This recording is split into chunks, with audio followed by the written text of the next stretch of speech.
Apparently I'm now live. We are? Okay. Hello. Thanks for joining today, coming along. I hope you all have an adult beverage to sit and enjoy. If not, why don't you go and get a glass of wine or a beverage of your choice. And today I'll be reading from a new short story, The Writer and the Snowman. And it is a book. The introduction says that it is a book of purpose, a dedication to those that have it, celebrate it, to those who have lost it, seek it, and to those who have yet to find it, pursue it. And the back matter for you, I just thought, you know what, all the kids online are getting their own story time. Maybe the adults should have a story time. So, as I said, this is my new book, The Writer and the Snowman. From the back matter, to lose it or lose sight of it is devastating. You feel adrift in a sea of endless, meaningless activity. You find yourself heading down the path laid out for you by society, friends and family. For many it is hard to define. For those that find it, it is something they guard, something they pursue, something they treasure. It is a thing that picks you up when you fall down. It is a thing that gives you strength to stay in the ring and fight. It is a thing that makes you unique in your contribution to the world of vital importance. It is the object of our adventure with a rider, a snowman and a squirrel, and one ignominious feline. It is purpose. So again, get a beverage, settle in, and we'll sit together and I'll read you the first half of The Writer and the Snowman, and tomorrow at the same time we'll pick up and go again. The Writer and the Snowman, a story of purpose.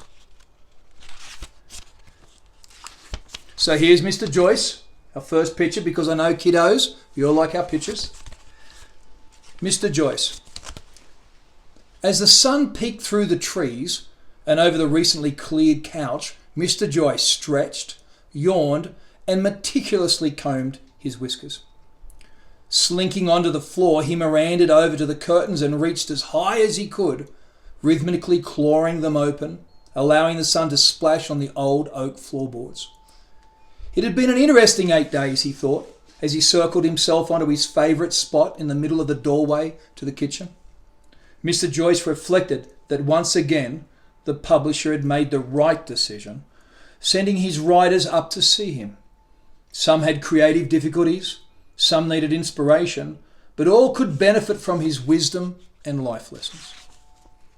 Laying on the warm floor, watching his tail flick in and out in that disembodied cat sort of way, he thought long and hard about these different group of writers and concluded that the significant difference between them was their disposition towards naps. The therapeutic nature of a good nap is tragically overlooked, he thought to himself. Take, for example, this latest chap. The publisher had sent him out here to the cabin. This particular writer had in fact been one of his most challenging cases to date. He was a man who, when it all started, was obviously well versed in cussing, stomping, drinking, and smoking cigars, but who knew absolutely nothing about napping.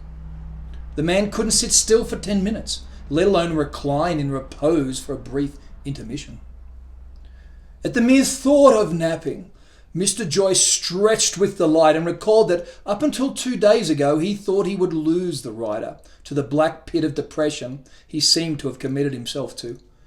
But then Bernard, faithful old, somewhat misguided squirrel Bernard, had come up with a plan. This plan ended nudging the writer into a fresh start and a new direction. A jolly good show all round, he thought.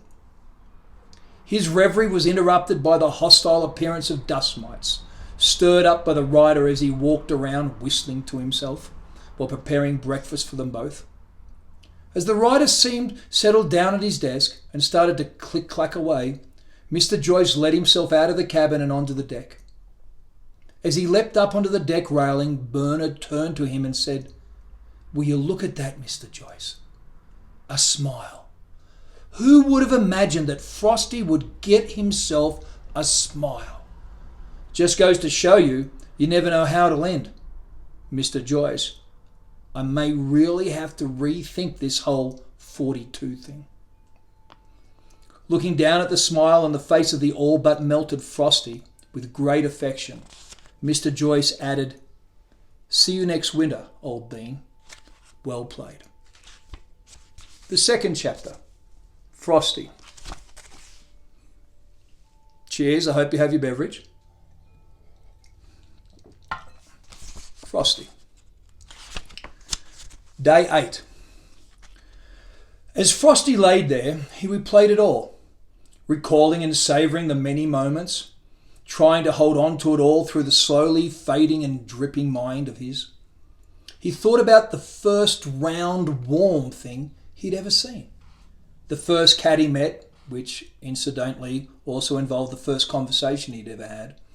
The first time he started to wonder what it was all about, and the very first time he smiled.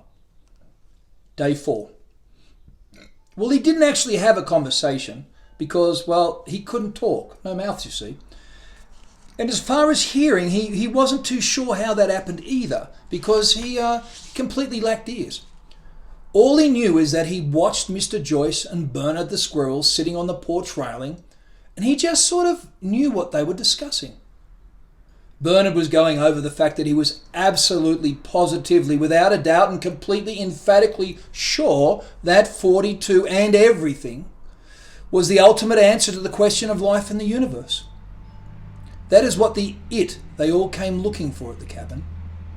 One night while he was watching through the window, very small people on a screen had said it was so, and small things are very clever, he told Mr. Joyce, so it must be so. On this particular morning, a most peculiar thing happened. It was one of those things that at the time was very small, but at the end of it all, changed everything, like throwing a pebble in a pond. Frosty had just been standing where he had always stood, wondering what it would have been like to have legs, and trying oh so very hard to not listen to Mr. Joyce and Bernard, while at the same time wanting to hear everything that they were talking about. At just that moment, he stomped onto the desk and started kicking the post, yelling, "I've lost it! I've lost it!" Then he made large circular motions with his arms. "What is the meaning of all this?" Then he kicked the post one more time before hopping up and down on one leg, screaming, "Fuck! That hurts!" and heading back inside. Now, while all of this had been going on, Bernard had scurried up a tree while Mr. Joyce had sat, flicking his tail, ignoring the ruckus. Hopping down onto Frosty's shoulders, Bernard said, "Quite strange, don't you think? Been going on for a few days now." "Nah!" yelled Frosty. "What's wrong?" he asked. "Nah!" Frosty yelled again. That's what you said the first time. It's really not a polite answer, you know. Well, you scared me." "Well, sorry about that." "You can hear me?" "Of course I can." "Where are you?" "I'm on your shoulder." "My what?" "I can't see you. It would be best if you wish to continue talking if you'd go and sit where I can see you." From the railing, Mr. Joyce called, "I think he would prefer you back over here with me, dear fellow." "Is that so?" Bernard shouted. Yes, I would actually," stammered the snowman in a very perplexed tone, insofar as snowmen can have a perplexed tone. As Bernard scampered back to the railing, Mr. Joyce said in a cat-knows-best sort of way, "I think that days like today yet again prove my point." "How so?" said Bernard. Surveying the forest, Mr. Joyce replied, "Your theory, dear friend, the 42 theory. Something as beautiful and wondrous as all of this could not possibly be reduced to something as quantifiable as a number. And what about the poor chap inside? His angst, his search, his pain. Surely you would have to agree that he is searching for something more than simply the sum of the first 6 positive even numbers, isn't he? No, my friend. When people like that come here, they are trying to find their it." After about 3 minutes, Frosty couldn't contain himself anymore. "What's an it?" he blurted. "Ah, my dear Frosty, how good of you to join in. That, my dear friend, is the question of the ages. It is different for everyone. It is a thing that adds the warmth to mornings and the soft glows to our evenings. It is the very thing we were created to do. It is the thing that gives all of this wilderness its majesty, and this madness called life its meaning. It is the thing that most people spend their life trying to find instead of simply enjoying. As he turned towards the window, his voice softened to a purr of concern. It is what our dear friend the writer here has lost, and I am fearful that if he doesn't rediscover his it in the next few days, things could get rather tragic. Mr. Joyce, I'm not sure. I understand, said Frosty. Ah, well, you see, my dear fellow, that is the question that he and his lot are preoccupied with. Where to start? You see, that fellow there is known as a writer. Now, writers are a peculiar bunch. They tend to be somewhat prickly and extremely self-absorbed, which always amuses me because they are also so terribly self-aware of the fact that they are extremely self-absorbed. You see, most of them end up chasing themselves around in circles endlessly. A little bit like old Hank next door chasing his tail around and around and around and never gets closest to us. Madness, really madness. Most of the good ones are quite mad, if you come to think of it. What's a Hank? Said Frosty. And as soon as Mr. Joyce took a breath, what, a Hank? Oh, that's Miss Gladys's dog, the lady next door. No, she's not a dog. You see, you don't see her chasing her tail, do you? Hank is the dog. He is that large, ugly, disrespectful, ungrateful, noisy. Bernard broke in. Mr. Joyce's ravening, saying, Now, Mr. Joyce, don't get so worked up. We really must press on and discuss the plan with Frosty. Staring back in the window, tilting his head ever so slightly, Mr. Joyce continued. Ah, yes, writers. Well, there are many types of writers, but basically they all do the same three things. They are the recorders of legends, the tellers of stories, and the compass of truth. That sounds very impressive, Frosty responded. They seem to think so, Mr. Joyce said, watching intently. Distracted by movement inside the cabin, Bernard whispered, I do believe he's doing it again, Mr. Joyce. Sighing, Mr. Joyce said, I'm sorry to say I believe you're quite right, Bernard. We have so much to do and so little time. As Frosty looked past them, he noticed that the writer was sitting at his desk, staring intently at something he would hold to his chest. Sometimes he would cry and yell at it, but most of the time he would just sit, look, and talk to it. What is that thing he's holding? Frosty asked. I know, Bernard said excitedly, as all squirrels can. I think that's his it. Yes, what I think is, it's his it. Turning from the window, Mr. Joyce looked kindly at his friend. Bernard, I'm sure he believes it was for a while. Frosty, that is what the writer calls a memory. Picture, it's illustrated. Growing up's like drawings in their books too, you know. A memory, Frosty responded. A memory, echoed Bernard. Before you ask, I'll explain, stated Mr. Joyce. There are good memories, bad memories, happy memories, sad memories, old memories, new memories. Let me give you an example. Every morning the writer walks out that door and he is carrying a big old mug. And that big old mug is filled with, that's good, blurted Bernard. Yes, that's correct, Bernard. It's filled to the top with, that's good. Oh, that tastes like crap, Bernard quipped. Yes, my dear friend, that is the other name for what goes in there. Now, Frosty, if someone walks out of on the deck with a cup of that's good, they sit there relaxed, smiling and talking to me and Bernard. If, however, it is filled with that tastes like crap, they generally screw up their faces and throw it at Bernard and scuffle back inside to try again. Well, they don't really mean to throw it at me, Bernard added. It's just that sometimes I'm in the bushes checking for nuts. Well said, Bernard. Very true. Mr. Joyce went on, now imagine that we are all like those big old mugs they carry around. And memories are what are inside those mugs. Good memories you want to sit outside and smile at the world about. Bad memories make you screw up your face and throw it, burn it and stomp off. I'm not really following, Frosty responded, wishing he could crickle his forehead and rub his brow. Bernard responded, the problem we have here is that every morning the writer comes out, tastes what's in the mug and goes, oh, that tastes like crap, and never throws it away. He just sits there drinking it, looking miserable and sad and lonely. He only ever gets up to go in and get another cup of, oh, that tastes like crap, which he then also drinks. Frosty said, well, that's sad. And to be honest, it sounds a bit silly. Why doesn't he just throw it at you? Some of them find that very hard to do.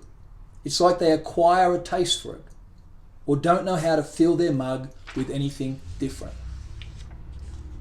And here is where the ripple started. Thinking out loud, I said, then why don't we help him try and find something new? Maybe we could get some, that's good, to share with him. Note from the editor.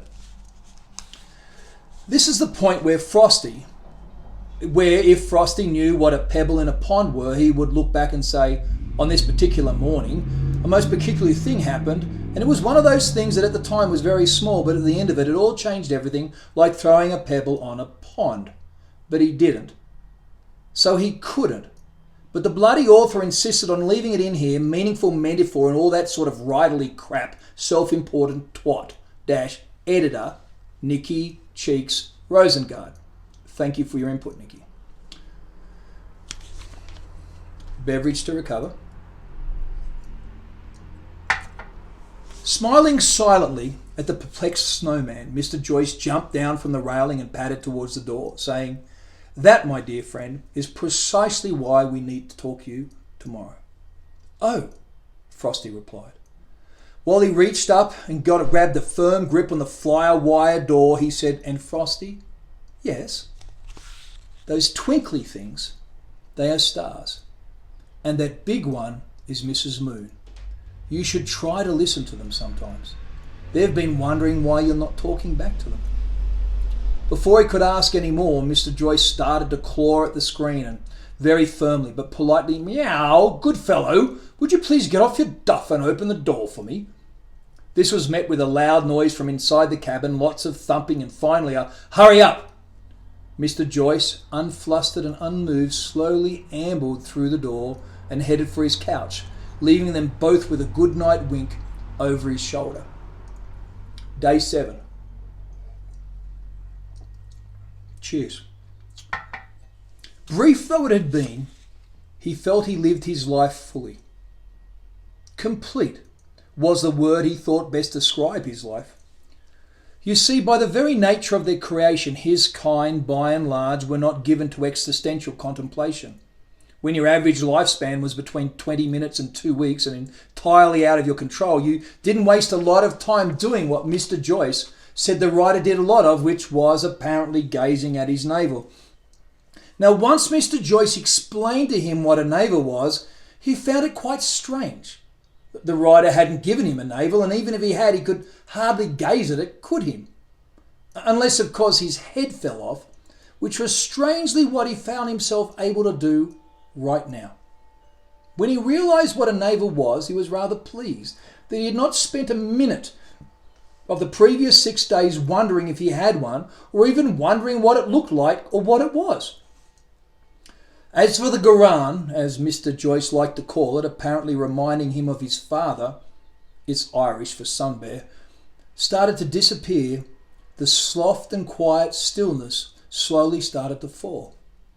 Frosty loved this time, so quiet yet loud, with new and exciting sounds and creatures. Every day the stillness went from oranges and yellows to the softness of black, filled all the way up with stars and Mrs. Moon. On this night they looked so totally different. He wasn't straining to see them through the trees as he had before. He was lying there looking straight up at them, and they were wonderful. They seemed to be dancing and singing. Suddenly, in a very soft kind of way, Mr. Frosty started to hear what the stars were twinkling at him. Hi, Hi, we see you. Hello, hello. I can see you. Hello there. Can you see me? We see you. Can you see us? We see you. Hi, how are you? No, no, look at me. Over here, over here. Then all of a sudden the wind stopped blowing. The trees stopped dancing and the stars were all quiet. Except for the largest one of all. She said in a silky, warm tone, "We love you. We love watching you. The Grand and I are so proud of you. You make us all so happy." And then suddenly the trees started dancing again, clapping their leaves, and the stars started singing. So happy, amazing, yes, thank you for you. We love you. You're wonderful. Thank you for being you. Something indescribable started to fill Frosty's round, remote chest. He would have muttered, "Oh, it's wonderful, over and over again if he had a mouth. But he didn't. So instead he thought it so hard that it actually started to make him feel warm inside. Oh, it's glorious, Frosty thought as loud as he could. I found it. Oh yes, he thought over and over again, till the bird started to join in as the Quran danced back across the sky, glowing bright with approval. It was so simple once he saw it. It was his it. It had been there all the time. It was his, and he could give it to everyone who wanted it. It was his. I made the writer laugh. I made the blackness smile. The stars are happy. The trees clap their hands. And Guran and Mrs. Moon, they love me, just me. And it all makes me warm inside. This is it. I found it. And as he lay there, something happened for the first time in his quiet, short, cold, and very uneventful life. He started to smile. The Writer. So there you are. That's the first half of The Writer and the Snowman. It's my latest short story book. It's been out for a couple of months. I just thought with everyone having a COVID, sitting at home, and all these kids getting stories, the adults might as well get a story. I started writing this in Ireland about 18 months ago. And it's my first short story. So I hope you enjoy it. And tomorrow at the same time, 4 p.m. Mountain Standard Time, we will complete the story with the writer and the publisher. Cheerio. Have a good one. If you'd like a copy of the book, feel free to go to the website, drjohnaking.com, and we'll work it out. Or drop us an email or send us a message. We'd love to say hi and find out what you think of things so far. Cheerio. Tomorrow, 4 p.m. Mountain Standard Time, and you guys work out the rest, mate. I'm Australian. I'm flat out working out anything. Cheerio.